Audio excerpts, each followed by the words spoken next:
American president Donald ട്രംപുമായി ഇപ്പോൾ അത്ര രസത്തിലല്ല ശതകോടീശ്വരനായ Elon Musk. നികുതി ഇളവ് ബില്ലിന്റെ പേരിൽ ട്രംപുമായി ഉടക്കി നിൽക്കുന്ന മസ്ക് ഇപ്പോഴിതാ പുതിയ രാഷ്ട്രീയ പാർട്ടി ഉണ്ടാക്കുമെന്നും പ്രഖ്യാപിച്ചിരിക്കുകയാണ്. ഡൊണാൾഡ് ട്രംപ് വീണ്ടും US പ്രസിഡന്റ് ആയതിൽ മസ്കിന്റെ പങ്ക് ചെറുതല്ല. ട്രംപിന്റെ പ്രചാരണത്തിനായി ഏതാണ്ട് $29 കോടി മസ്ക് ചെലവഴിച്ചതായി റിപ്പോർട്ടുകൾ പുറത്തു വന്നിരുന്നു. എന്നാൽ ജൂൺ ആദ്യം ട്രംപിന്റെ വൺ ബിഗ് ബ്യൂട്ടിഫുൾ ബില്ലിനെയും ചെലവ് നിയമനിർമ്മാണത്തെയും നിശിതമായി വിമർശിച്ച മസ്ക് രംഗത്തെത്തി.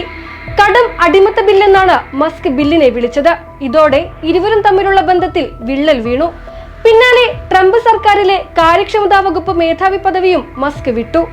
ഏതായാലും മസ്കിന്റെ പുതിയ പാർട്ടി പ്രഖ്യാപനമാണ് ഇപ്പോൾ ചർച്ച. വിവാദ നികുതി ബില്ലായ വൺ ബിഗ് ബ്യൂട്ടിഫുൾ ബിൽ പ്രാബല്യത്തിൽ വന്നാൽ അമേരിക്ക പാർട്ടി എന്ന പുതിയ രാഷ്ട്രീയ പാർട്ടി രൂപീകരിക്കുമെന്നായിരുന്നു മസ്കിന്റെ ഭീഷണി.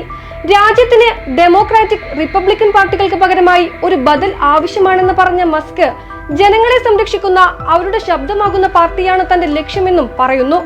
പിന്നാലെ എത്തി ട്രംപിന്റെ മറുപടി. ഇതാണ് മസ്കിന്റെ നീക്കമെങ്കിൽ കടയും പൂട്ടി ദക്ഷിണാഫ്രിക്കയ്ക്ക് മടങ്ങേണ്ടി വരുമെന്ന് ട്രംപ് തിരിച്ചടിച്ചു. ലോകത്ത് മറ്റേത് വ്യക്തിക്ക് കിട്ടുന്നതിലും കൂടുതൽ സബ്സിഡിയാണ് ടെസ്ലയ്ക്ക് ലഭിക്കുന്നത്.